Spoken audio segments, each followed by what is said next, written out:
Gurudev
ज्ञानाञ्जनशलाकया चक्षुर्मृतं येन तस्मै श्रीगुरवे नमः। गुरवे गौरचन्द्राय राधिकायै तदालये कृष्णाय कृष्णभक्ताय तद्भक्ताय नमो नमः। वाञ्छाकल्पतरुश्च कृपा सिन्धुभैव च पतितानां पावनेभ्यो वैष्णवेभ्यो नमो नमः। श्रीकृष्ण चैतन्य प्रभु नित्यानन्द श्री अद्वैत गदाधर श्रीवासादि श्री गौरभक्तवृन्द। हरे कृष्ण कृष्ण कृष्ण हरे हरे हरे राम राम राम हरे हरे। हरे कृष्ण कृष्ण कृष्ण हरे हरे हरे राम राम राम हरे हरे। सर्वप्रथम मेरे गुरुपाद पद्मों नित्य लीला प्रविष्टम विष्णुपाद अष्टोत्तर सत्समाद भक्ति वेदांत श्री वामन गोस्वामी महाराज एवं नित्य लीला प्रविष्टम विष्णुपाद अष्टोत्तर सत्समाद भक्ति वेदांत श्री रामायण गोस्वामी महाराज के अभय चरण कमलों में अनंत कोटि साष्टांग दंडवत ज्ञापन करता हूँ। तत्पश्चात नित्य लीला प्रविष्टम विष्णुपाद अष्टोत्तर सत्समाद भक्ति वेदांत स्वामी महाराज श्री गोविंद गोस्वामी महाराज श्री भक्ति श्रीधर विष्णु गोस्वामी महाराज एवं उपस्थित समस्त वैष्णव के चरण कमलों में मेरा यथायथ दंडवत प्रणाम हो। बहुत आनंद की बात है, हम लोग अभी के घर में श्री राधा गोविंद जी की चरण कमल की सान्निध्य में निकट में हम लोग बैठे हुए हैं। समस्त वैष्णव लोग उनके मुखारविंद से आपने अनेकों वैष्णव पदावली तथा कीर्तन हरिनाम महामंत्र आदि श्रवण किया। श्री सुखदेव गोस्वामी पाद भी कहते हैं भागवत में तद्दिनम दुर्दिनम नमः मेघाच्छन्न दिव्य। इस संसार में दुर्दिन और सुदिन की परिभाषा क्या है और पारमार्थिक जगत में दुर्दिन और सुदिन की परिभाषा क्या है, डेफिनेशन क्या है, उसी की बारे में श्री सुखदेव गोस्वामी पाद परीक्षित महाराज कहते हैं। इस संसार में दुर्दिन उसे कहा जाता है जिस दिन बारिश होती है, झमझम बारिश वर्षा होती है,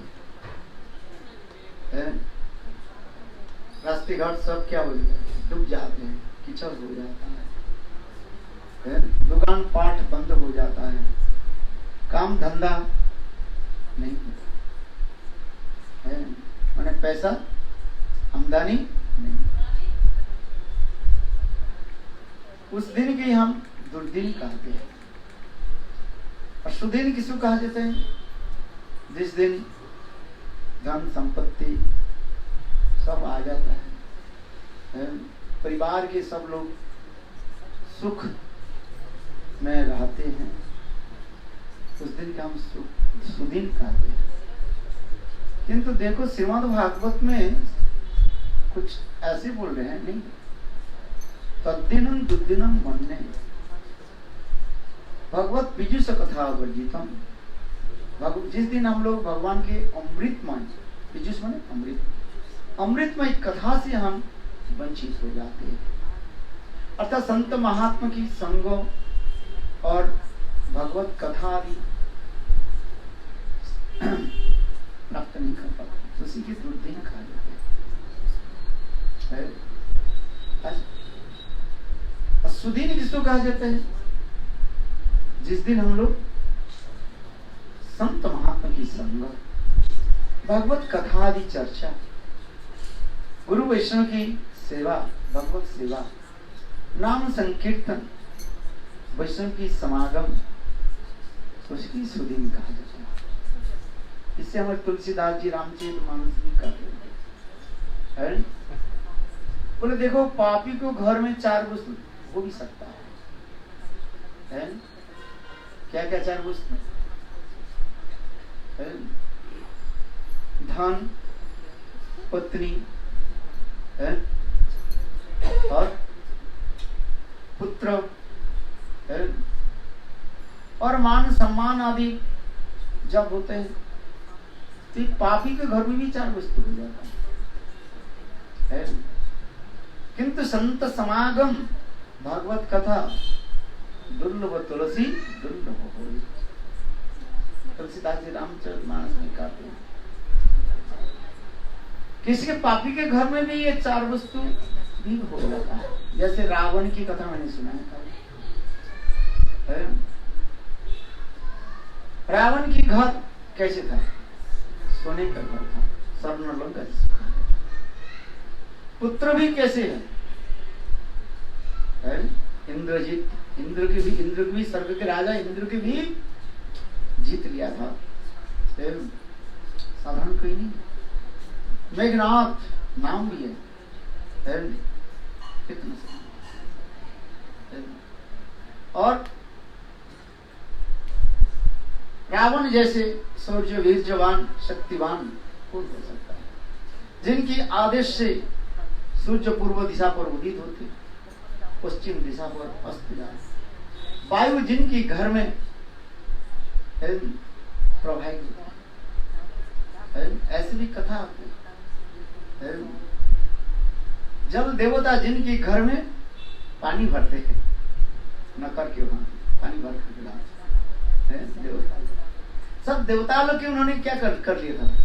विजय प्राप्त कर लिया था, बंदी बनाया था। जैसे जैसे आदेश देते थे उसी प्रकार आदेश सब देवता लोग करते हैं। किंतु देखो रावण के नाम किसको रखा थी? किसी का नाम रावण रखा? बेटा के नाम रखा क्या? नहीं। बेटी के नाम रावण नहीं रखते, क्यों? राक्षस कहा जाता है, दुष्ट दुराचारी। इसलिए तुलसीदास जी कह रहे हैं धन संपत्ति स्त्री पुत्र परिवार ये तो जीवन में अपने अपने कर्मों के अनुसार आएगा और जाएगा। ये आता रहेगा और जाता रहेगा। क्या करें? जैसे समुद्र के नदी के जल में क्या होता है?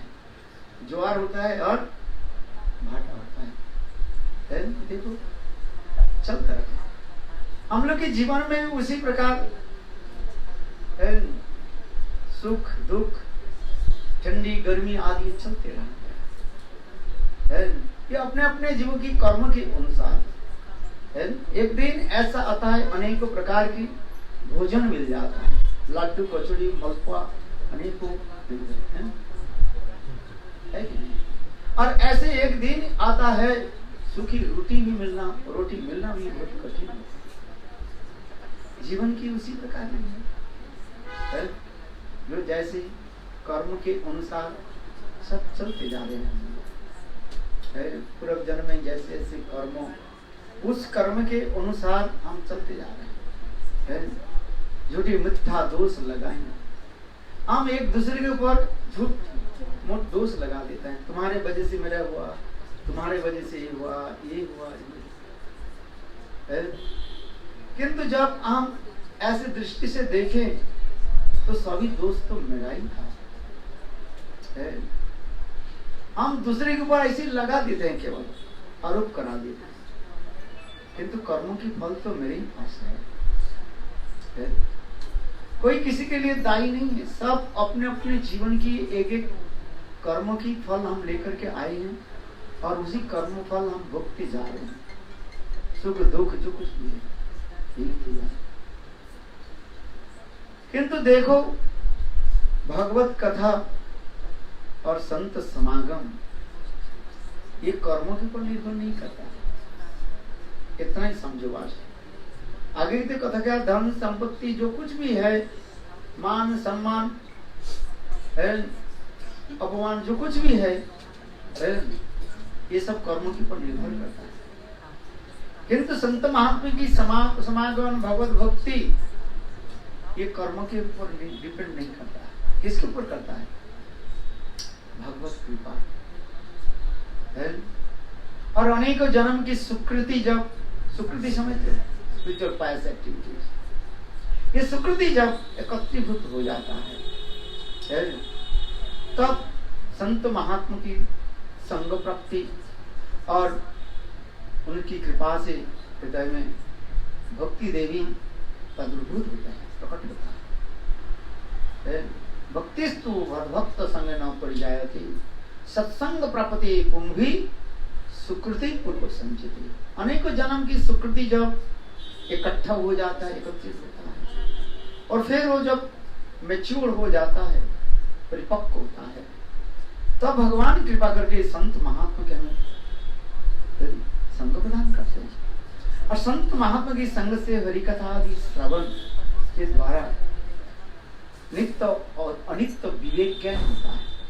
नित्य अनित्य, स्थायी और अस्थायी वस्तु क्या है, ये हमें विवेक ज्ञान करा देते हैं। बिनु सत्संग विवेक ना होई, राम कृपा बिनु सुलभ ना होई।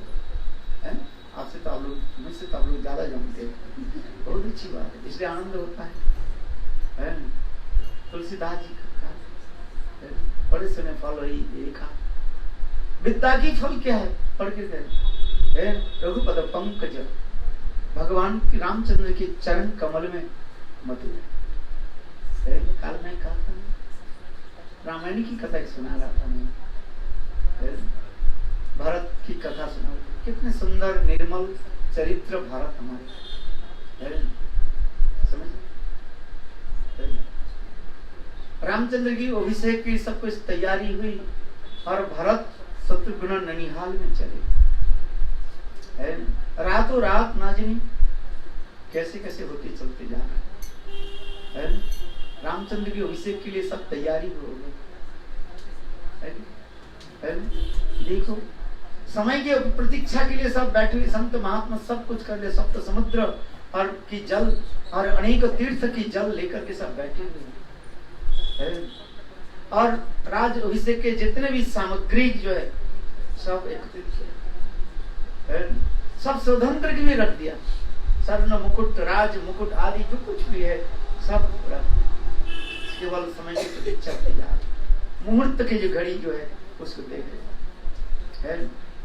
देखो इतने समय काल क्या कर दिया, मंथरा कई के ऐसे सुंदर जुक्ति दे दिया। देखो आंखों की पलक पड़ते जिस प्रकार भूचाल होकर के सब कुछ ध्वंस हो जाता है, तो उसी प्रकार क्यों हो गया, पता नहीं था किसी को। जैसे हम लोग यहाँ पर बैठे, अकस्मात सडनली 9.6 भूचाल हो जाए तो क्या कर जाओगे, बाहर जा पाओगे? वो तो एक सेकंड की बात है, आप यहाँ पर खड़े भी हो नहीं पाओगे, बात सारी छत दब जाएगा और इसी आराम। कुछ साल पहले, करीब 10-15 साल पहले गुजरात में भी थी, इतिहास अच्छा थी, कितने लोग दबे, कितने लोग समाधित हो गए। तो मेरे कहने की तात्पर्य उसी प्रकार है, मंथरा ऐसे कई कई के ऐसे जुक्ति दिया, अरे देखो तुम क्या कर रहे हो, भरत के राजा बनाओ, भरत को राजा नहीं चाहिए। राज अभिषेक के लिए और सभी कई कई सबसे प्यारे कौन था, राम ही तो था। देखो कोई कई अपने पुत्र और भरत अपेक्षा जो है रामचंद्र के इतना प्रेम करता, अपने पुत्र से भी अधिक जो है प्रेम करता।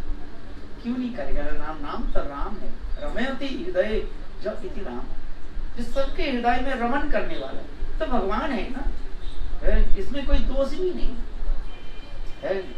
उनके पास कोई शत्रु नहीं है, उनके पास कोई मित्र है। तो कोई कि इतना भी विचार मधुर था, बचपन से लेकर के, मैंने रामचंद्र छोटा था उस समय से लेकर के अभी तक कोई की मन में तो ही है राम राज्य है, अपने पुत्र से कम नहीं है, किसी प्रकार स्नेह की कम नहीं थी है।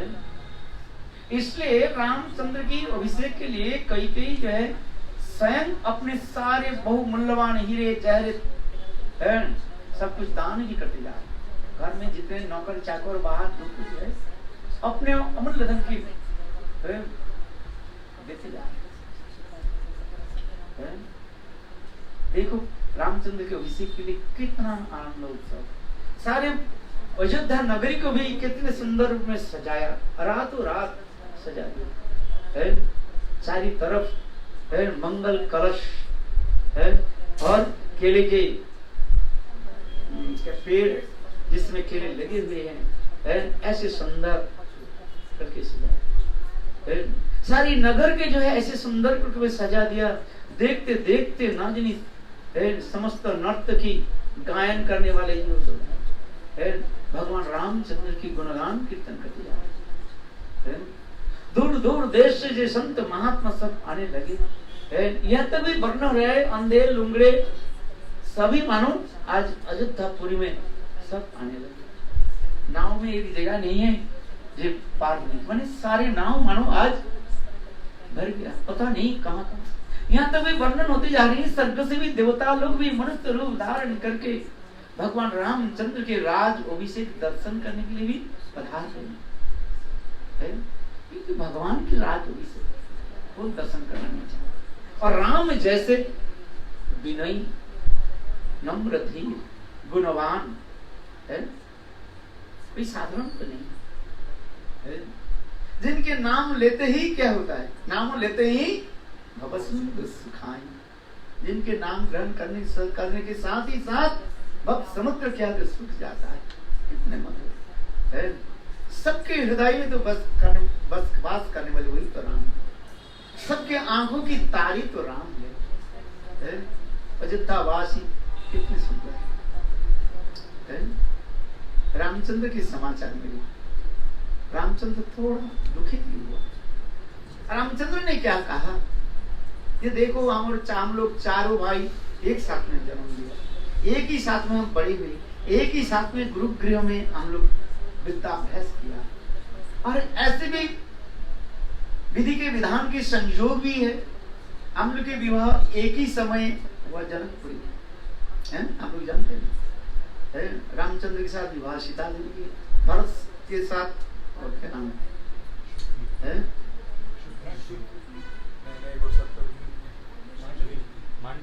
मांडवी के साथ विवाह हुआ, लक्ष्मण के साथ जो है उर्मिला के साथ विवाह हुए, शत्रुघ्न के साथ देखो। तो रामचंद्र इसी कहने लगे, ठीक है इतने जल्दीबाजी की, मेरे साथ मेरे दो कनिष्ठ भ्राता भी नहीं है, आगे भी कुछ दिन वो गए हैं ननिहाल में गए, तो इतने जल्दी जल्दी करने की क्या समय की प्रतीक्षा की। किंतु यहाँ पर दशरथ महाराज ने क्या की, सब व्यवस्था कर दिया, वशिष्ठ ऋषि के साथ विचार परामर्श कर। वशिष्ठ ऋषि इतना ही कहा दिया, ये देखो आज जो जोग बन रहे है, राज जोग जो बन रहा है, इसी क्षण जो है अति वस्तु है, और इसके बाद बहुत दिन के बाद ऐसे राजयोग शुभ योग बनाए, जन्म कुंडली के अनुसार इस समस्त वर्णन।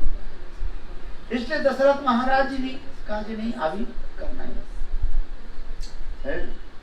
स्वयं रामचंद्र भी वो अयोध्यापुरी के ऊंचे क्या बोलते हैं जो महल जो होते हैं अटल, उसके ऊपर उठ करके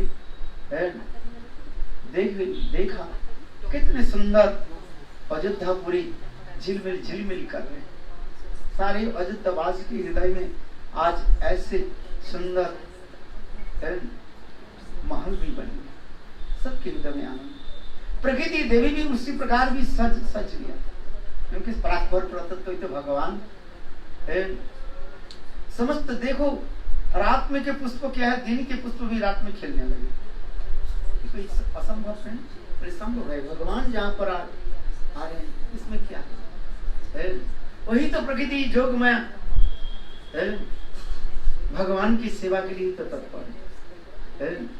जितने देवता लोग भी ना जाने कितने अलक्षित रूप में स्तुति आदि करते जा रहे हैं भगवान की। ऐसे देखो रामचंद्र इसे सब देखा, दर्शन किया।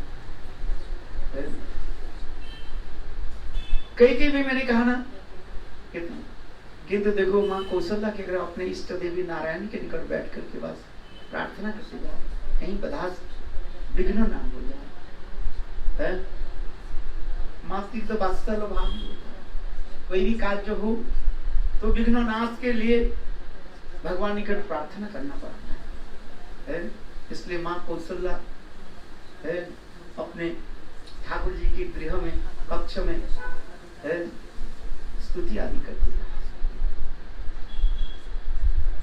और इधर मंथरा भी क्या करने लगे, देखो मंथरा क्या है, जिसके मन सब समय थर थर कर कंपते रहते हैं। दूसरे की ऐश्वर्य, दूसरे की सुख देख करके जिनके हृदय व मन जिसको जो है उथल पुथल मचता है, जलस में। मंथरा आई, कई ने पूछा अरे मरी तू इतने समय तक कहाँ थी? तेरे लिए देखो इतने सुंदर हार मैंने रखा, आज मानो मेरे पुत्र भार पे राम की तो अभिषेक है, इसलिए तुम कहाँ चली गई? मंथरा कैसी दिखो, अरे तू कैसे, तुमको मैंने बचपन में पाला। मंथरा कहने लगी कई क्या तुम नहीं जानते क्या राज षड्यंत्र है? क्या तुम्हें पता है कूटनीति कहां पर कैसे छिपी हुई है? तुम्हें क्या है? राजा राज परिवार में सब समय क्या चलते हैं? ये कूटनीति चलते हैं, बोलते हैं एक और करते हैं। तुम जानते नहीं हो इसके तात्पर्य क्या है। अच्छा तू बताओ, तेरे बेटा भरत 99 में और इतने जल्दी राम के राज अभिषेक कैसे करा है? तुम जानते हो? किंतु कैकेयी ने इतने सहज सरल भक्त भर ले, अरे क्या बात है, मेरे पुत्र राम में, मेरे पुत्र भरत और राम में क्या अंतर है? राम तो मेरा प्यार, बचपन से मैं उनकी भरत से भी अधिक प्यार है। कैकेयी मंथरा ने और भी कथा को घुमाने लगी, तुम जानते नहीं है? क्या तुम दासी बनना चाहती हो? राम राजा होंगे, उनका माँ कौशल्या क्या बनेगी? राज माता। अब तुम बनेगी राज माता की दासी। देखो कैसे घुमा दी।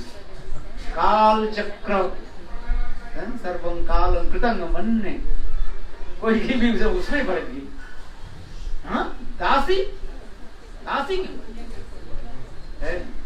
बस देखो कैकेयी ने बता मैं क्या करूं? अभी तो होने वाला है 2 मिनट में, तो अभी सब कुछ होने वाला है। अरे 2 मिनट, अरे आंखों की पलक पड़ती सब कुछ उलट पलट हो जाता है। अभी 2 मिनट तो बहुत समय लग गया है। 2 सेकंड भी छोड़ दीजिए, 2 पल, आंखों की पलक पड़ते जितने समय लगता है उतनी से सब कुछ पलट जाता है, पता नहीं है? बोले क्या करो, याद दिलाते हैं, सुनो वही तुम्हारी है विवाह की पहले है दशरथ महाराज है युद्ध क्षेत्र में जब गए और उनके युद्ध की पहिया जो है अटक, क्या याद है? तुम उस समय राजकुमारी थी, तुम ही अस्त्र चालन किया है? और उस समय दशरथ महाराज के सारे शरीर बाणों के द्वारा खतविक्षत हुए है और तुमने ऐसे सुकुशल के साथ रथ चालना की है, राजा को प्राण बचाया, याद? और उस समय दशरथ महाराज प्रसन्न होकर के तुमके कहा 2 वर मांग लो, किंतु आपने क्या किया? जब जरूरत है मांग लो, फिर तुम्हारे साथ विवाह हुई वो तो चली, किंतु वो कथा तुम्हें याद नहीं, मैं ही सुनाया। कोई बोले हाँ ये तो याद। अरे आज ऐसी सुजोग है, सुवर्ण सुजोग, गोल्डन चांस, वही 2 वर मांग लो, बस हो गया है। पासा की खेल होता है ना, मैं तो जानता नहीं कैसे खेलता है?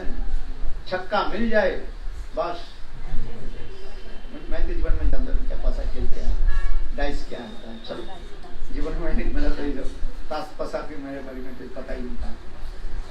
अरे ऐसे छक्का तो हो ही जाएगा है, 9 बोलो तो 9 आ जाएगा, 36 नहीं कंचन 12, बस 12 ही आ जाएगा है। लगा दो, छलांग लगा दो, क्या करना है? छलांग लगा दो, 36 नहीं कंचन 12 है, उसमें 12 स्टार होता है सर। चलो मुझे पता नहीं, मैं बता रहा है, बोले क्या कर रहे हैं? तो 2 वर मांग लो है। तो क्या 2 ने? 1 वर में भरत के राजगद्दी, तुम राजमाता बनोगी है, देखो। और दूसरी वर में क्या होगा? सारे कांटे तुम्हारे चले जाए है, कांटे रहे तो पैर में तो लग सकते हैं ना, कांटे को उखाड़ करके देखो वो क्या चीज है? ये राम को 14 साल के लिए वन में भेज, किंतु ये राम ही तो कांटे है प्रजाओं का, माने क्या है? उल्टा करके बोले ना, ये राम यदि अयोध्या में रहे, भरत राज सिंहासन में बैठे, कोई भक्त के सम्मान थोड़ी करेगा? दवासी सभी लोग तो राम की ही अंकत है। राजपुरी है, ये कूटनीति चलते रहता है? इसलिए ना रहे बांस ना बजे बांसुरी, क्या करें? 14 साल के लिए राम के भेज दो, यही बात है। फिर धीरे धीरे प्रजा लोग अपने आप राम को भूल जाएंगे, फिर भरत के साथ प्रेम, यही तो कूटनीति है। आज और कुछ करना है, कोई की करेंगे? देखो भरत के राज्य तो मांग ले सकते हैं, किंतु राम के वनवास मेरे पुत्र जैसे, ये कैसे संभव है? एक दोषी अपराधी को जो है निकाल दिया जाता है, निर्वासन का बाहर निकल। राम में क्या दोष है? बोले दोष तो नहीं है, दोष आरोप करना, कूटनीति है ना, दोष नहीं है। क्या करना है? दोष आरोप। क्या दोष है? ये जब तक राम अयोध्यापुरी में रहेगा, अयोध्यापुरी के प्रजा लोग सब राम जी के व्यवहार में रहेगा। भरत राज्य से संकर होगा, नाम मात्र राजा होगा भरत, किंतु कुछ होगा। इसलिए राम का बस देखो काल की चक्र क्या कर दी। एक्चुअली ये जो कथा जो मैं सुना रहा हूँ, ये भगवान की इच्छा बिना नहीं होता। भगवान रामचंद्र भी स्वयं कैकेयी के जो है ये वर भी दिया था, ऐसी कथा। भगवान रामचंद्र बोले कैकेयी जी देखो मेरा आज अभिषेक के समय ये दोनों वर मुझे दोनों वर मेरे पिता से मांग रहे, जैसे लग रहे सपनवत, है, किंतु वास्तव सत्य। जैसे कोई की सोच सपनों में हम चले, जैसे राम जी बोल रहे हैं, किंतु ये बात सपनों में नहीं सत्य है। ये माँ अब यदि मुझे सचमुच यदि प्यार करती है, कौन बोल रहे हैं? राम। किसको बोल रहे हैं? माता कही, माता कही माँ यदि मुझे प्यार करती है, मेरे सौगंध है कि दो बार तुम मांगो है, क्योंकि जिस कार्य के लिए मैं संसार में आया हूँ वो कार्य मुझे करना ही पड़ेगा है।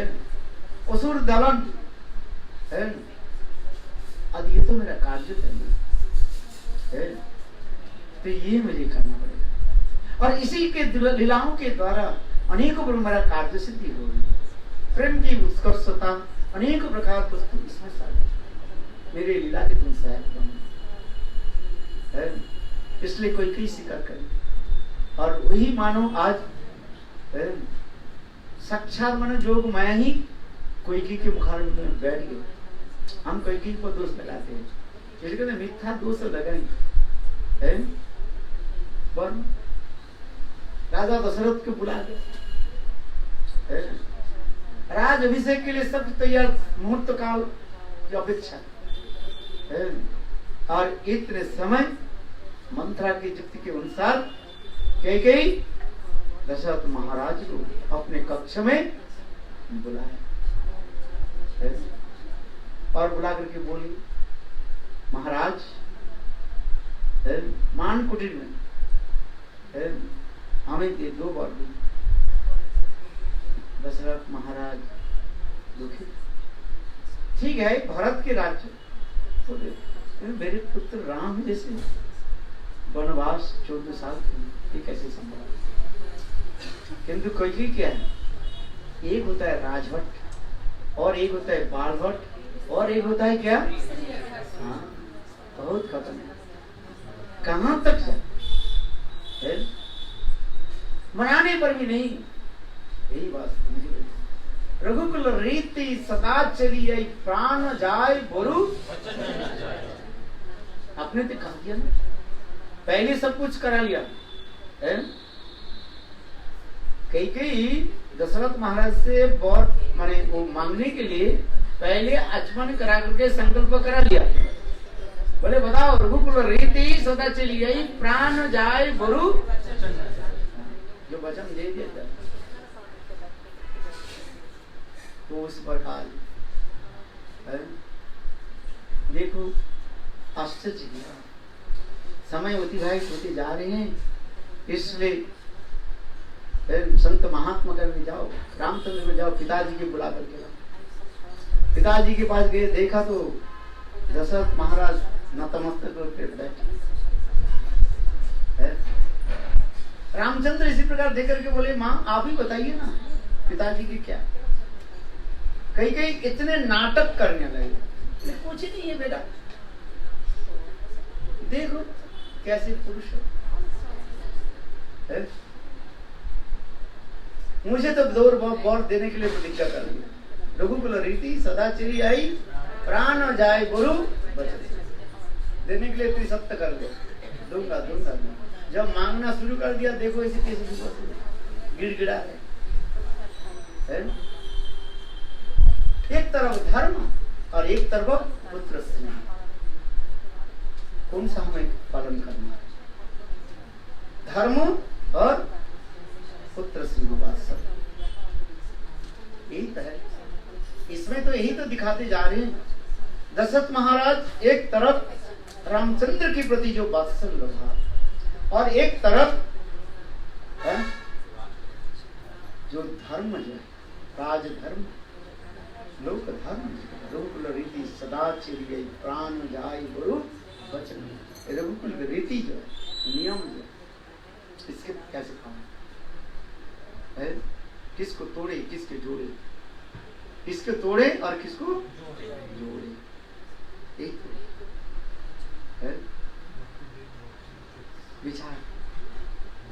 बोल नहीं पाए कुछ। रामचंद्र कितने सरल है, विनयी है, नम्र है, धीर है, जितने प्रकार के गुण हो सकता है राम छोड़कर किसमें है क्या? रामचंद्र कितने धीर थे, मधुर वचनों के द्वारा कहने माँ आप ही बताइए। बोले बेटा कुछ नहीं, बस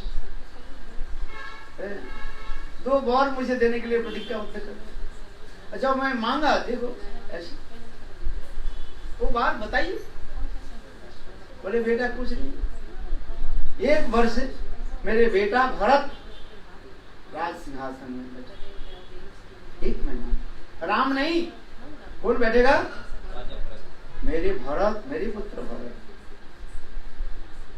रामचंद्र बहुत प्रसन्न हुए, अच्छी बात है। मेरे भाई राज सिंहासन में बैठे, कितना मधुर है। दूसरी बताइए, दूसरी और भी छोटी था। बोले क्या? तुम्हारे लिए 14 साल के लिए वनवास। रामचंद्र और भी प्रसन्न हुए, आहा कितना सुंदर।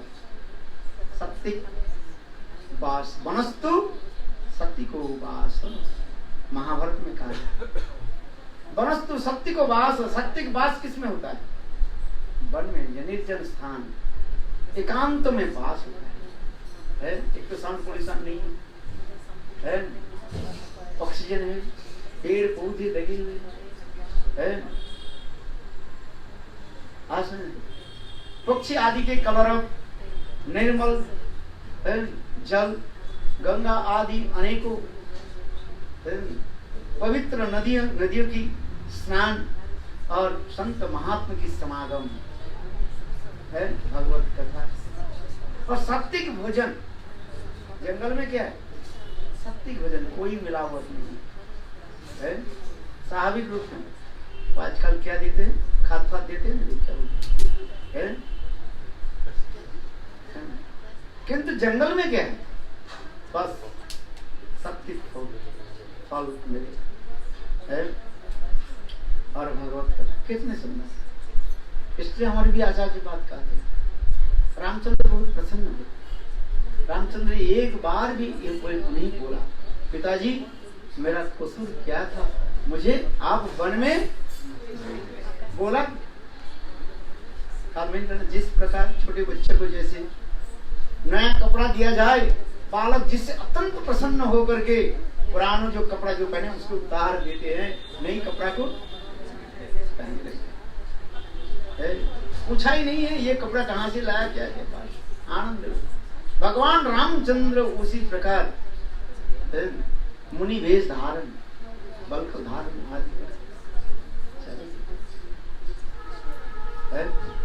कितना सुंदर विचार। राम की विचार कितने आदर्श में। राम के विचार में कोई तनिक भी खरोच भी नहीं। उससे भी यदि विचार करे, भरत के विचार देखो कितना गंभीर है। भरत के विचार कैसे? राम को यदि सागर समुद्र माने, राम को यदि पर्वत माना जाए, भरत को क्या माना जाएगा?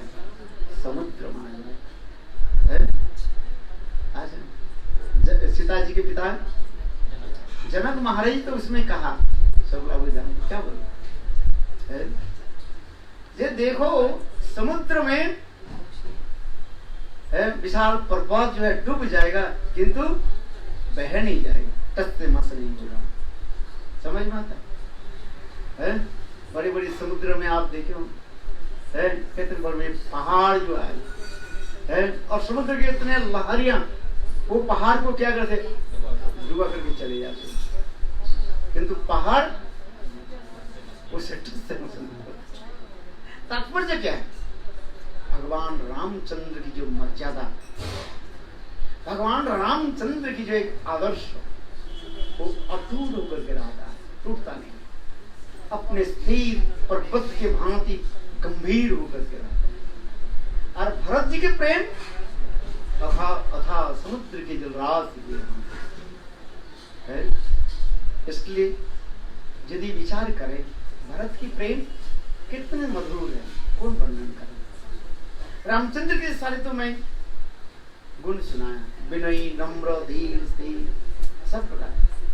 किंतु प्रेम के तरफ से हम विचार करें तो भरत की प्रेम कितने करुण है, जिसके लिए उन्होंने क्या की, इस कथा प्रसंग में आगे बढ़ेगा। है। चलो भगवान रामचंद्र तो वन में चले गए माँ जानकी और भाई लक्ष्मण के साथ, और दशरथ महाराज हराम हराम करके शरीर छोड़ दिया। फिर इसके पश्चात भरत जी ननिहाल से पधारे और सारे वृत्तांत को सुनी, सब कुछ जो कुछ हो गया। इसके पश्चात भरत जी ने पिताजी की देह की जो दाह संस्कार किया विधि विधान के अनुसार, सब पिंडदान आदि जो कुछ भी होता है सब कुछ किया। फिर इसके पश्चात गुरु वशिष्ठ जी ने ये कथा भी सुनाया जे आज अयोध्यापुरी राजहीन है, सिंहासन में कोई है ही नहीं, इसलिए आपके माता की इच्छा के अनुसार आपके पिता तो आपकी राज्य देकर दिए, इसलिए आप राज सिंहासन में बैठिए और राज कार्य आदि परिचालना करें। किंतु देखो भरत जी के कैसे उदार चरित्र है, हम कंपेयर करते राम की अपेक्षा भरत जी कितने उदार चरित्र। राम भी कम नहीं है, किंतु देखो भरत जी क्या बोले, भरत जी बोले नहीं, ये अयोध्या की जो सिंहासन गद्दी राज गद्दी मेरे भाई छोड़कर कोई बैठ नहीं सकते।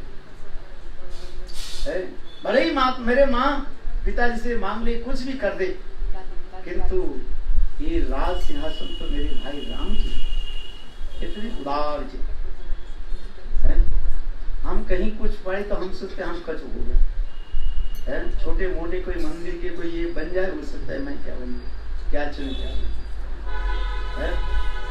किंतु भरत जी क्या बोले, बोले नहीं मेरे भाई राम है, राम छोड़कर कोई गद्दी सिंहासन पे बैठ नहीं सकता।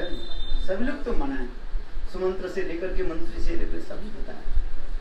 भरत जी ने क्या की, अरे चलिए जहां पर मेरे भाई राम वहीं पर हम राज अभिषेक कराएंगे, राज मुकुट लेकर के चले, धन संपत्ति हाथी घोड़े राजकोष सैन्य सामंत सब हम लेकर के चले, जहां पर मेरे भाई राम वहीं पर राज अभिषेक करके और किसी भी प्रकार से उनके मना करके हम ही लेकर आएंगे।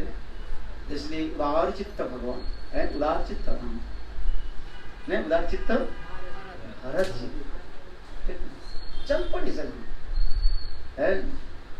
तीन माताओं की भी सम्मान करते हुए भरत जी चले। चलते चलते इलाहाबाद त्रिवेणी संगम जिसे कहा, प्रयाग तीर्थराज प्रयाग, यहाँ पर गंगा जमुना सरस्वती त्रिवेणी नदी यहाँ पर है, यहाँ पर फूल आते कुंभ लाते। कुंभ में गए कभी हम लोग, कब गए थे आप? हम किस सौभाग्य हुई थी, गुरुदेव के साथ हम लोग सब गए थे, 2 बार हम लोग गए थे बुधवार से, और उस समय के ऐसी भी संयोग बना था, वो भी मौनी अवस्था, गुरुदेव मौनी अवस्था के लिए आज बहुत आनंद है। आज वही प्रयाग में गए थे, निकट में वो गौड़ी मठ है, उसमें हम लोग ठहरे हुए थे 2 बार, और उस समय भी ये चल रहा था क्या बोले कुंभ मेला है, और हम लोग उसमें गंगा जमुना सरस्वती त्रिवेणी में स्नान भी है, बहुत सुंदर शांत, वो भूल नहीं गए है, गुरुदेव के साथ ऐसी भी संग प्राप्ति।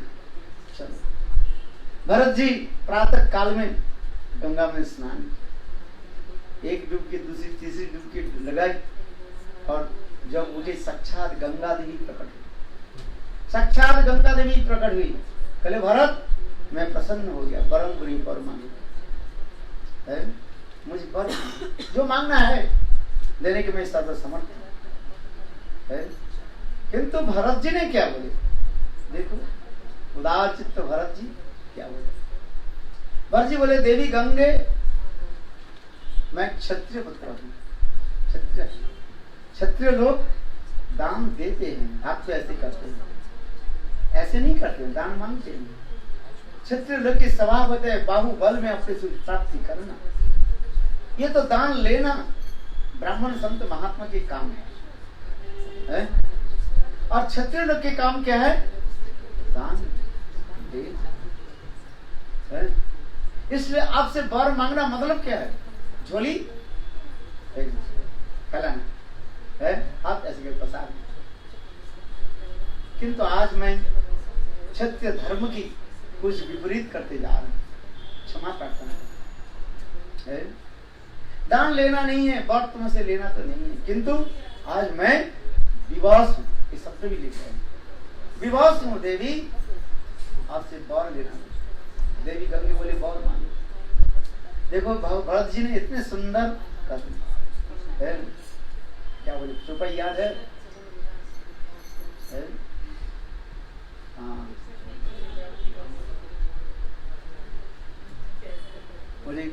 मुझे थोड़ी याद नहीं है, मैं बोलता फिर भूल जाता हूँ।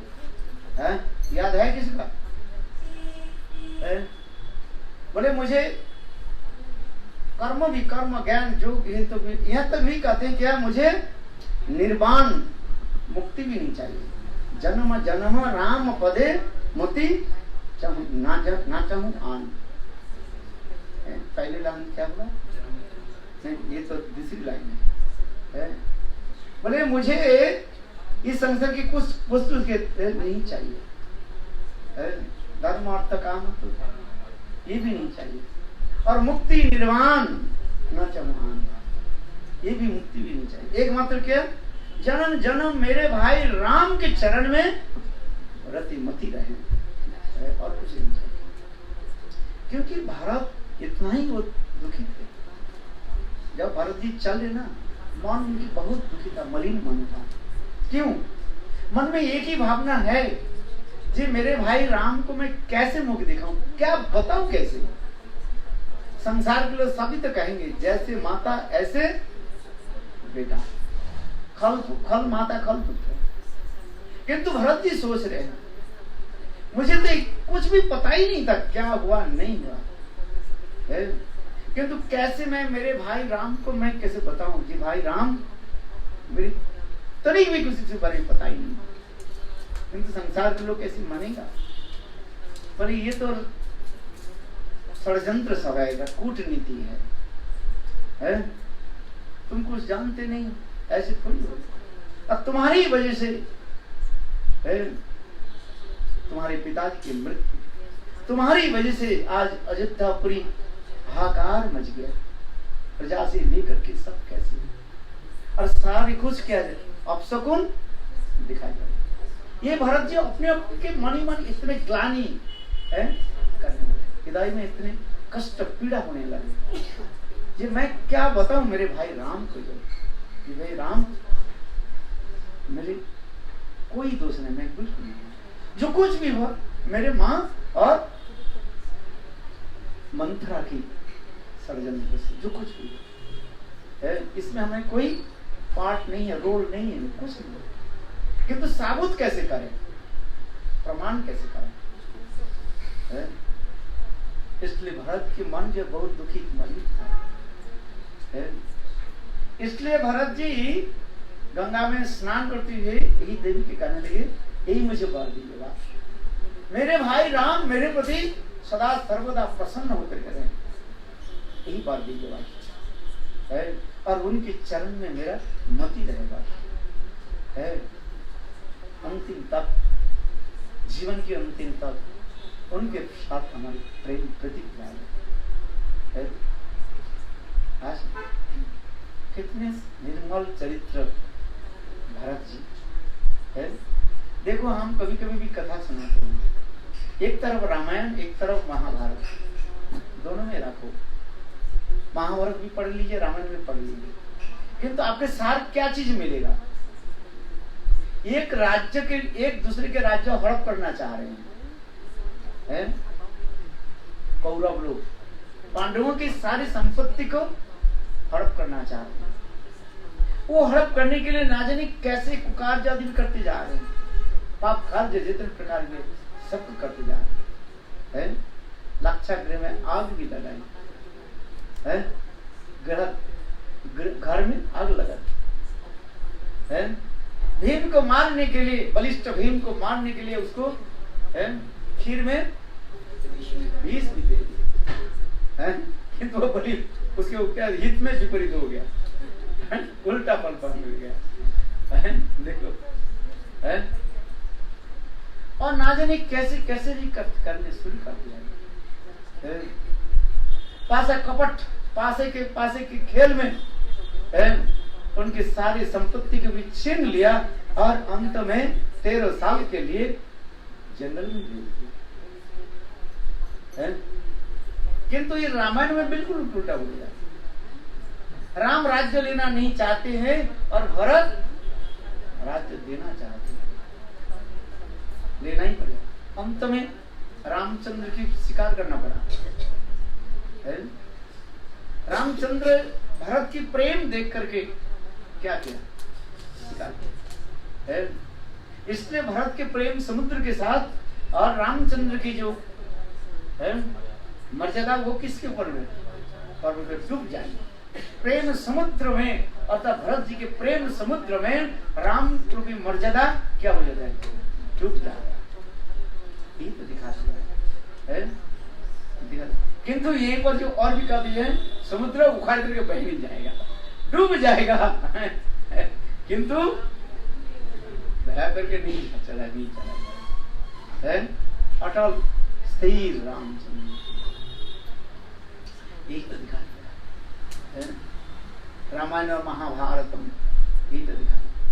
और श्रीमद् भागवत में आगे आइए, रामायण महाभारत में तो ये तो विचार करके दिखा दिया, किंतु भागवत में और एक सुंदर अभिनव नवीन सिद्धांत माधुर्य के जहां पर प्रकाशित किया, वो क्या है, प्रेम साम्राज्य की एक मधुर भास। जो अपराधित वस्तु हम जड़ विचारों के द्वारा भी स्थापन कर नहीं सकते, भागवत में ऐसे दिखा दिया। सख वात्सल्य माधुर्य भावों की एक पराकाष्ठा, पराकाष्ठा समझते क्या है, हाइस्ट भाव प्रेम को स्थापन कर, यूनिक एंड अनपैरेलल्ड शिखर, न भूतो न भविष्यति। जो पर ब्रह्म भगवान है, ऐसे भगवान की भी प्रेम के द्वारा ब्रजवासी लोग क्या करते, वशीभूत करते। वैकुंठ से लेकर के अयोध्या तक, अयोध्या से आगे द्वारिकापुरी, द्वारिका से मथुरा आदि, भगवान की वशीभूत करना इसके लिए संभव नहीं। कहीं कहीं सामयिक काल के रूप में टेम्पोररी थोड़ा बहुत वशीभूत किया, देखा गया है। जैसे रुक्मिणी आदि भगवान की प्रेम कम नहीं है, उसके प्रेम के द्वारा स्वयं भगवान भी कभी कभी उन लोग के हट को मान ही देते थे। एक दिन भगवान रामकृष्ण सुधर्मा सभा में 16,108 पाठरणी के साथ बैठे। भगवान कौतिकी है, मजा भी करते रहते, हंस प्रयास भी करते, सुंदर परिवार सभा में बैठे होते। भाई पारिवारिक जीवन है, फैमिली लाइफ है, कभी हंसी मजाक भी चलते हैं, पति पत्नी में तो होता ही है, कभी भी झगड़ा भी हो जाता है, चलता रहता है। जैसे बर्तन धोने के समय एक बर्तन दूसरे बर्तन में लगने से क्या होता है, आवाज आता है, झन झन झन झन शब्द आ जाता है। फिर कुछ समय के बाद वो आवाज अपने आप, तो पति पत्नी में तो कभी कभी भी हो ही जाता है। ये है क्या, प्रेम कलह जिसका, ऊपर से प्रेम हो, ऊपर से कलह लगते हैं, झगड़ा लगते हैं, किंतु अंतर हृदय में तो प्रेम होता है, इसका हम प्रेम कलह कहते हैं। और इसी प्रकार से भगवान कृष्ण द्वारिकापुरी में 16,108 पाठरानियों के साथ सुधर्मा सभा में बैठे हुए थे। भगवान रसिक भी है, पान चिबाते हुए और अपने एक एक पत्नियों की जो है बखान करते जा रहे, गुणगान करते जा रहे। देखो ये सत्यभामा, सत्राजित के कन्या सत्यभामा कितने मधुर, सब प्रकार के गुणग्राही स्वयं कृष्ण एक एक महिषियों के गुण बखान करते जा रहे हैं। देखो कैसे ये रुक्मिणी, आहा कितने प्रेम कैसे, मुझे देखा ही नहीं, कभी कुछ नहीं किया। इसके साथ विवाह होते जा रही है, किसके साथ? शिशुपाल के साथ। इनके भाई ने तो शिशुपाल के साथ विवाह करने के सब प्रस्ताव कर दिया, सब होने वाला था केवल, किंतु नारद से मुखारविंद से मेरे गुणगान श्रवण किया और सुन करके वास रात ब्राह्मण के द्वारा निमंत्रण पत्र भेज दिया। इतना ही तो लिखा, हे गोविंद, आज शेर के जो भोजन है, आज सियार के तरफ जा रहे, इतना ही बस इंडिकेट किया। और हे प्रणत पालक, हे रक्षा करता, आप मुझे रक्षा करो। तो इसी कथा को सुन करके संग भगवान करें, कृष्ण करें, ये मेरे कर्तव्य। कोई भी एक छोटे छोटे भक्त भी इतने हाथ जोड़ करके प्रणत पालकम कह करके मुझे पुकारे, मुझे जाना पड़ता है। स्वयं भगवान कृष्ण दीनहीन होकर के देखो रुक्मिणी और एक नागन जीतता एक एक महिषी के वर्णन करते जा रहे हैं और सब हास परिहास भी करते जा रहे हैं। देखो ये महिषी कितने सुंदर कीर्तन करती है, ये कैसे नाचती है, कैसे करती है। भाई देखो स्त्रियों की चंबुल में लाना है तो क्या करना है, उनको बिना कीर्तन करो, बोलो वृंदावन। हाँ भाई, एक संसार की कथा में सुनाता रहता है। एक व्यक्ति बोले, संत महाराज बोले, महाराज मेरे पत्नी मेरे बात नहीं मानते हैं, घर में जब मैं जाता हूँ बस बिल्कुल अग्नि शर्मा होकर के बात ना जाने कैसे दरवाजा खोलने के साथ ही साथ बस उनके तो शुरू हो जाता है चिटचिटानी फिटफिटानी। वो भी हंस करके मुझे एक शब्द नहीं बोलता, कम से कम तो मंदा मुस्कान कर। कभी अच्छा हो सकता है, भलकाना तो होते ही रहता है और सूर्यमुखी तो होते ही रहता है। एक बात तो चंद्रमुख के मुझे दर्शन करा, कम से कम कभी चंद्रमुखी तो नाम नहीं है तेरे, मेरे पत्नी के नाम तो है चंद्रमुखी, कभी चंद्रमुख तो उसके नहीं है। और क्या होती है? सूर्यमुखी तो जा। महाराज मुझे क्या करना? संत महात्मा बोले, देखो एक बात पत्नी के वशील करना तो सरल उपाय है। बोले क्या मत, ये देखो खाना बनाते हैं अपने पति ने, हाँ देखो कष्ट करके बेचारे बनाते, 3 घंटे 4 घंटे आग के साथ लड़ाई करके बना, जैसे भी बना, फिर सबके बनाना थोड़ी होता है। कोई भगवान की है, कोई अच्छा बना देते, जैसे भी बनाते हैं अमृत लगता है। और कोई ऐसे बनाने के लिए इतने प्रयास करते रहते हैं, खाने के समय चना नमक ज्यादा हो जाता है, कम हो जाता है, कोई जल गया, बल गया, हो गया। भाई देखो क्या करेंगे, थोड़ी क्या 3 घंटे आग के साथ लड़ाई करके रसी बनाई, और जब आप खाने के लिए बैठे कहते हैं ये नमक कम हो गया, नमक ज्यादा हो गया, जल गया। अच्छा पत्नी को बोले, मैं इतने कष्ट किया, तुमने ऐसे सब कर दिया, तो बिगड़ जाएगी नहीं है। देखो ये काम करो, पत्नी जैसी भी सब्जी बना उनकी प्रशंसा करो, भले तुम्हें अच्छा लगे ना लगे, भले तुम होटल में खा पी कर ले, जो कुछ भी करो बाद में होटल में खा लेना, आज समझ में नहीं, बाद में होटल में जाकर के खा लेना, पेट तो भराएगी, कोई बात नहीं। किंतु पत्नी जो कुछ भी बना कहना, हाँ ऐसे स्वर्ग से भी नहीं मिलता। देखो आपने कितने सुंदर बना है, तो चला हुआ आज कच्चा समझते हो? अच्छा बोलो, सब चीज तो कच्चा खाया जाता है, कौन सा चीज कच्चा खाया नहीं जाता? करेला कच्चा खा लिया, अच्छा करेले भी खा जाओ, वो देखो वो बनता है ना जो नहीं खाने से जो जिहा में जो लगता है, आरबी ठीक से यदि नहीं पकाओ ना, कच्चा रहे ना, तो आपके 3 दिन तक याद रखेंगे, एक गला सूख जाएगा जीभ से। भाई सारे उसमें आलू कच्चा यदि हो तो खा जाएगा, आज कच्चा हो जाएगा। किंतु देखो आरबी जो बना है ना, माताएं बहन में हम जो आरबी बनाते हैं उसको ध्यान देना पड़ता है। देखिए कच्चा यदि रह गया और दे दिया तो बस हो ही गया। अच्छा बात सही है कि नहीं? कि ऐसे आरवी आपको जो अधिकच्छ दिया तो आपको गला जल रहा है तथापि बोलना कि अमृत प्रशंसा कर दू है कितने से देखो वो प्रसन्न हो जाए कभी हाँ मेरा इतने कष्ट 3 घंटे मैंने आपके साथ लड़ाई करके बनाए। अच्छा भाई देखो किंतु देखो स्थान विशेष स्थल विशेष सब कुछ बताना है। देखो किसी के बोलना है किस तरीके बोलना है बोलने की एक तरीका भी होते है? अच्छा देखो किसी से प्रशंसा करो व किसी की भी चेस्टाइजमेंट करो वो एक देश का समय के अनुसार है। संत महात्मा उसके समझाया चलो ठीक है वो आएंगे घर में पत्नी खाने के लिए दे दिया सारी संत महात्मा याद है चलो आज मैं संत महात्मा के वचन के प्रयोग करके देते दवाई काम करता है कि नहीं करते। संत महात्मा की दवाई है ना क्या दवाई है पसंद पसंद कर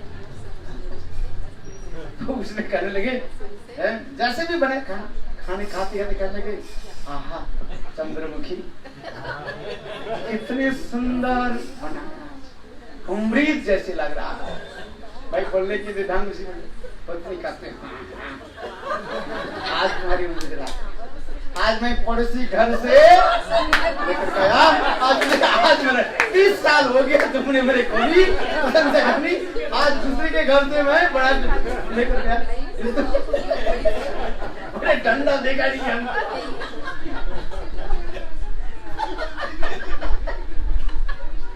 भाई किसी की करो ऐसे हमारी छत पकड़ना चाहिए पकड़ ये नहीं बन गया भाई सियां जो होते हैं ये बहुत चालाक होते हैं। हाँ भाई हमारे शास्त्र में लिखा गया है बुद्धि तासन चतुर्गुना एक पुरुष के बुद्धि जितना होता है और वो स्त्री के बुद्धि कितने होता है उससे 4 गुना होता है। आहारे द्विगुणश्चैव बुद्धि तासन चतुर्गुना व्यवसाय षड्गुना स्मृतः बड़ो वृंदावन आगे की कथा तो मैं बता दी हूँ इतना तक समझ है? भाई बुद्धि जो है बहुत इनके दिखना होता है और इन लोग के व्यवसाय में लगा दो ना तुम्हारे को भी लॉस नहीं जाएगा। तुम करो अपने करो तो लॉस हो जाएगा है? क्या बोलते हैं वो है? अरे बिजनेस पे नहीं वो क्या बोले तुम्हारे बिजनेस वो बैंकक्रप्ट हो जाएगा तुम अपने करो पत्नी के लगाओ उसमें है फाइनेंस देखो तुम्हारे चकाचक चकाचक 4 गुना व्यवसाय शास्त्र में दिखाई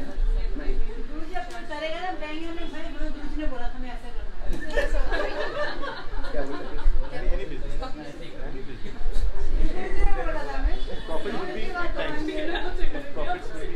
अरे मैं जो बोल रहा हूँ शास्त्री बात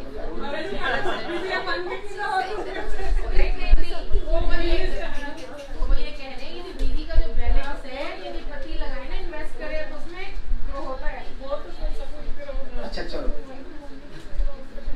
मेरे कहने की तात्पर्य उस सुधर्मा सभा में जिस कथा से मैं बताते जा रहे हैं उस सुधर्मा सभा में स्वयं भगवान कृष्ण महिषी के साथ इतने भाई प्रेम प्रीति करते जा रहे हैं।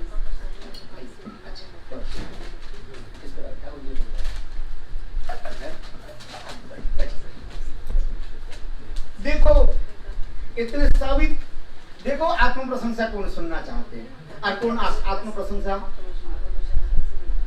सुनना नहीं चाहते। ऊपर से कहते महाराज महाराज नहीं राम राम मेरे बारे में इतने बात और हृदय में कहते महाराज और बोलो और बोलो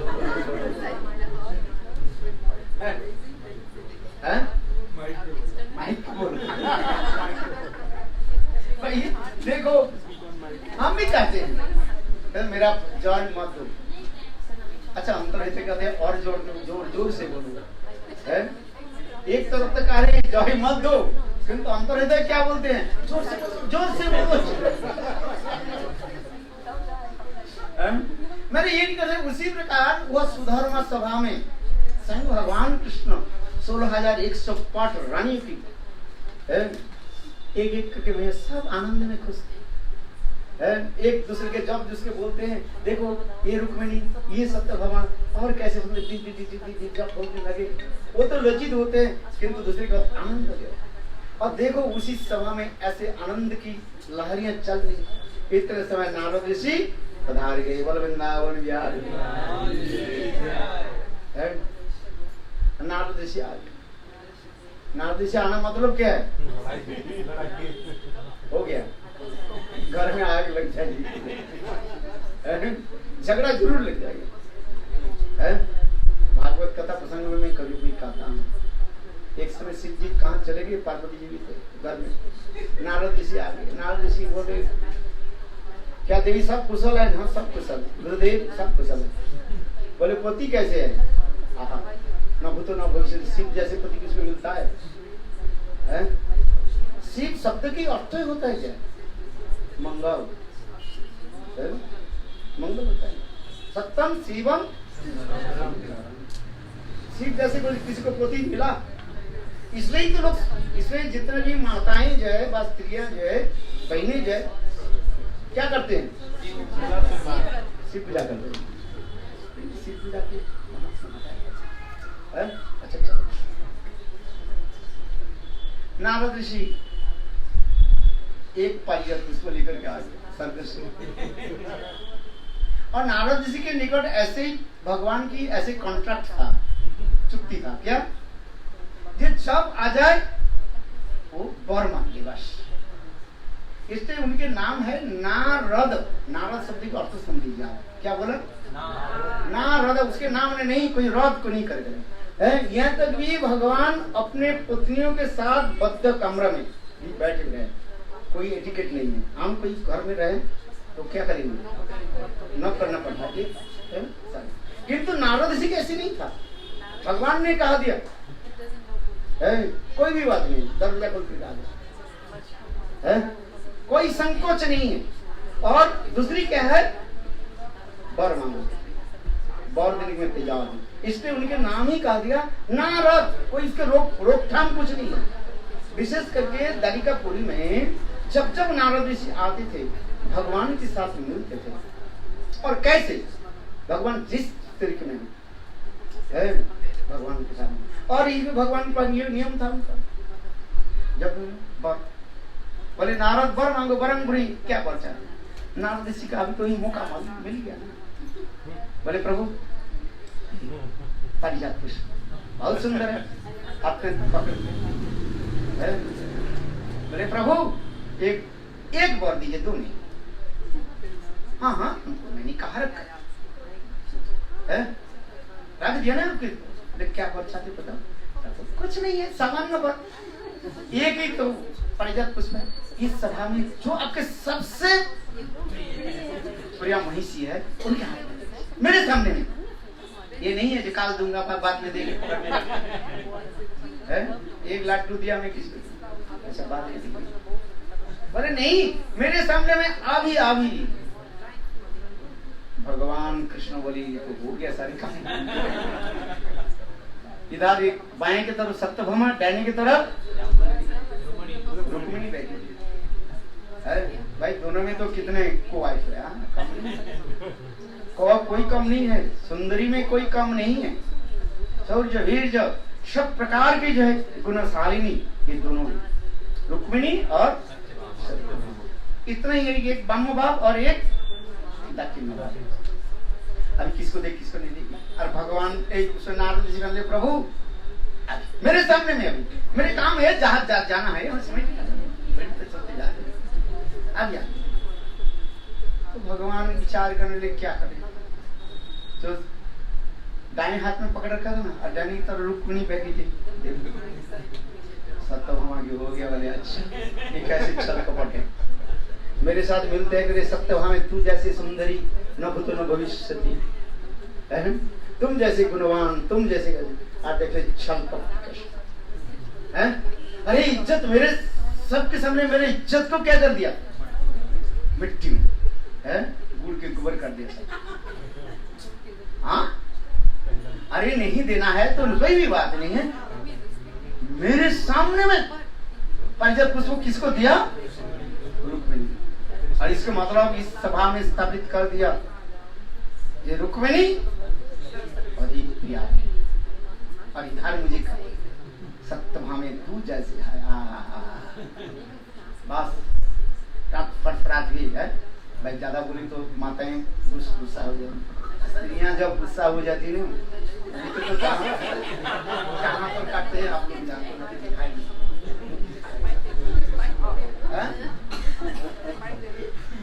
भाई अपने तो होठों के काटते हुए आंख क्या हो गया मुझे पता ही नहीं है।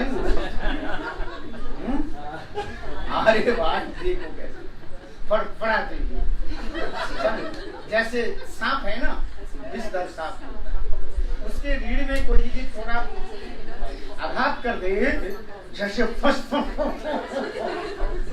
क्या है बोले अभी नहीं, थोड़ा ये ठीक हो जाए ना रात में जब सोगे ना मैं आई जाऊँ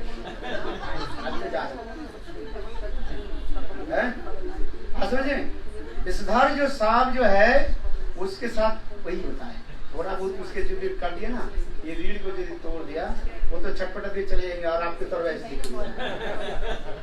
अच्छा अभी ठीक हो जाए फिर सत्य तो उसी प्रकार फड़फड़ाते हुए थपथपाते हुए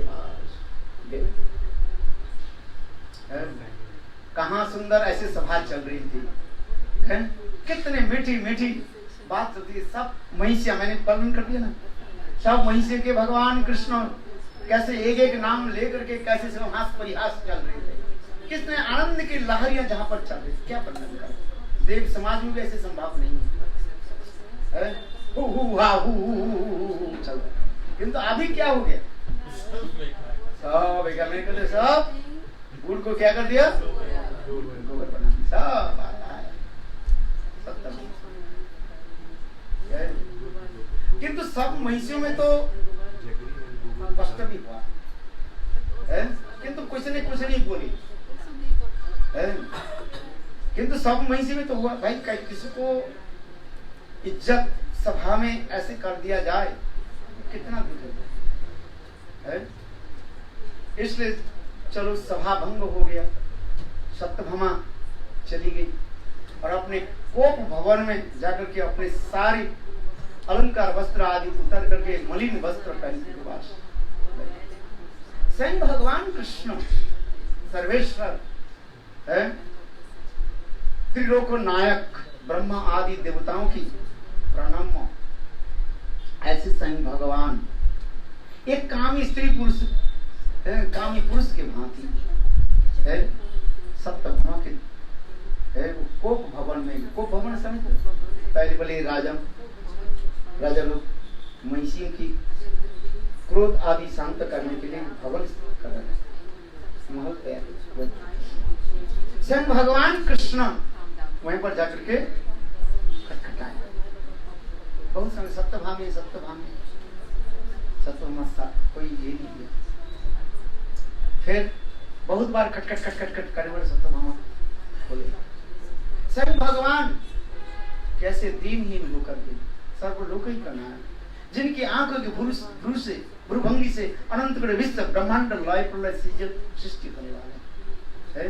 ऐसे स्वयं भगवान सत्यभामा के निकट में सत्यभामा, अरे एक तो पारिजित पुष्प है, किसी को देना ही तो था। और नारद जैसे मेरे प्रिय भक्त है, मैंने उनके वचन दिए थे, आप लोग जानते है। जिस जदा गदा हमारे पास आ जाए वो जैसे वर मांगे वर देना ही था। और एक पुष्प उससे क्या होता है, देखो दाहिने हाथ में था, मैंने दाहिने तरफ रुक्मिणी बैठी थी इसलिए मैंने दिया। एक काम कर, मैं तुमको वचन देता हूं मेरे साथ चलो, एक पुष्प के लिए तुम इतने मान करते हैं, मेरे साथ चलो, उठो, राज वस्त्र रानी की वस्त्र आदि पहने, तुमको मैं वचन देता हूं। गरुड़ के पीठ पर दोनों चलते और स्वर्ग राज्य में जाकर के, और वो पारिजात पुष्प क्या पेड़ समेत, पुष्प समेत पेड़ को हम उखाड़ करके लाते और तुमको मैं सबके सामने तुमको मैं देता हूं। एक तो पुष्प दिया केवल और मैं प्रतिज्ञा करता हूँ, जाओ चलो मेरे साथ। और उसी पेड़ को तुम क्या करो, अपने आंगन में, घर के आंगन में, राजमहल के सामने उसे प्रतिष्ठा करो और सारी महिषियों को बुला। मैं तुमको भगवान के ऐसे मधुर वचन सुन करके सप्तभमा की क्रोध शांत। और सप्तभमा स्वयं भगवान कृष्ण के साथ गरुड़ की पीठ पर बैठ करके सर्वलोक की ओर चले, सर्वलोक की ओर जा करके और इंद्र की भी मांगा, ये देखो ये पारिजात पुष्प हमें दे दो, ये पारिजात पुष्प तो मेरा ही है, ये पारिजात पुष्प के वृक्ष मुझे दे दो। इंद्र की अहंकार हो गया, प्रभुता अपाई कई मोद ना हो, इसके सामान्य न कुछ ज्ञान व कुछ हो जाता है, वो तो नहीं कैसे बच जाता है। इंद्र देना नहीं चाहते, स्वयं भगवान ने क्या कि इंद्र की जो है परास्त, युद्ध में परास्त करके और वो पारिजात वृक्ष की जो है उखाड़ करके। और जब आने लगे उस समय की एक घटना भी हुई। उस समय क्या हुआ, उस समय नरकासुर की वध की लीला वहीं पर भी हुआ, क्योंकि इस लीला के अंदर एक लीला के साथ दूसरी लीला ऐसे कनेक्टेड था, गया संयोग है। क्योंकि ये नरकासुर जो है ये कौन थे जानते क्या, जब स्वयं भगवान बराहदेव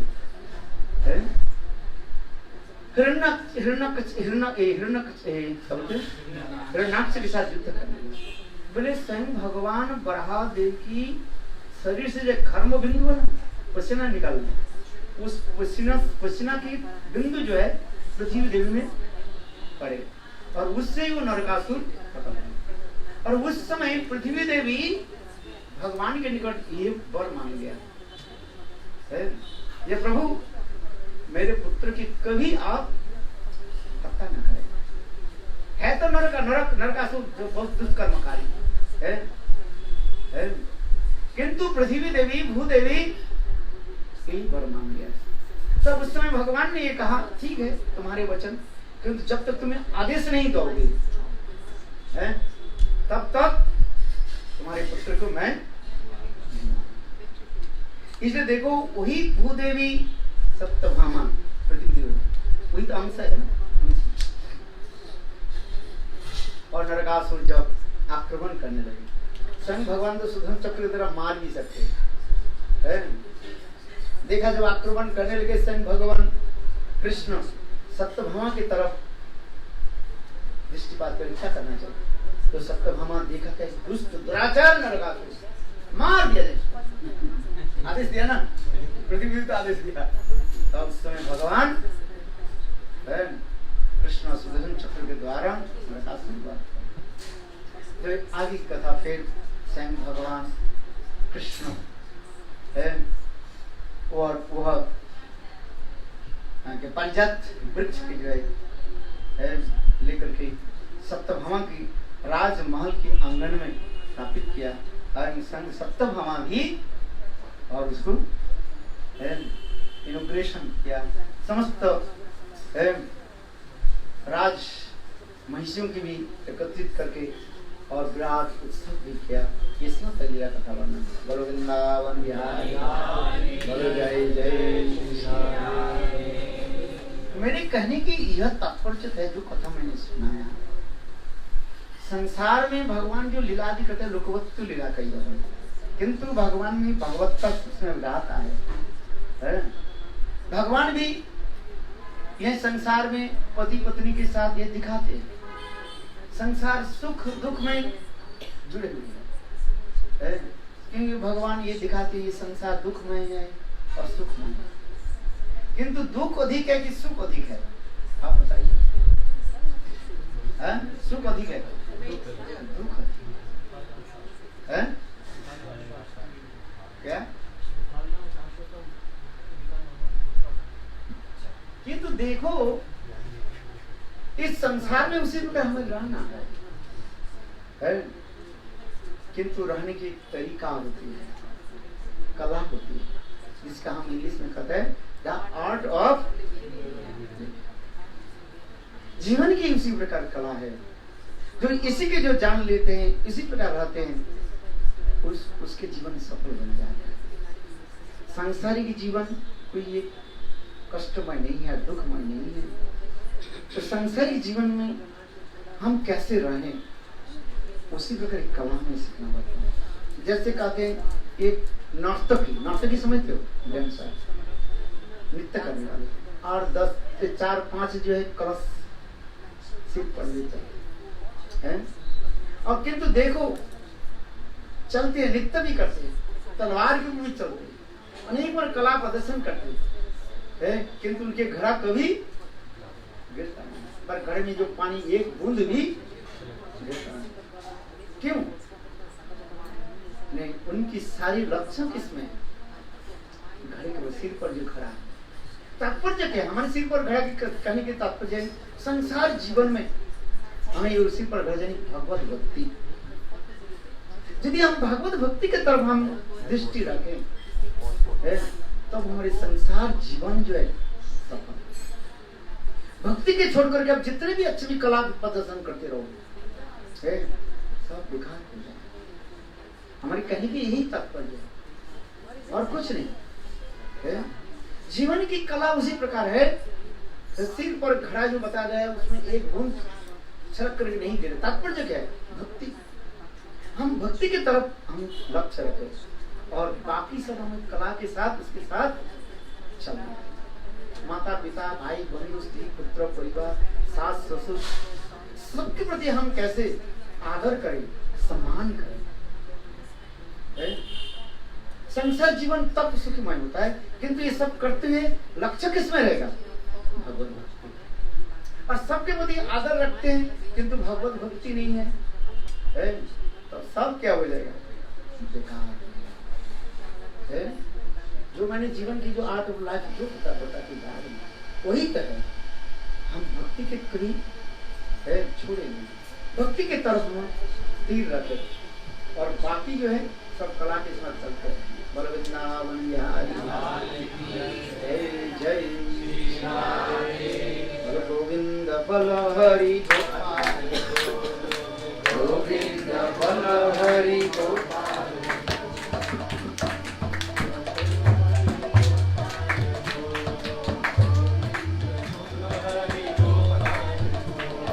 गोविंद बोलो गोपाल बोलो, गोविंद बोलो गोपाल बोलो।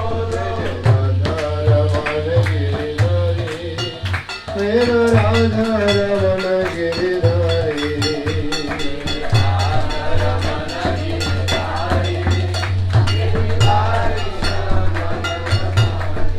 हरि बोल हरि बोल हरि बोल हरि बोल हरि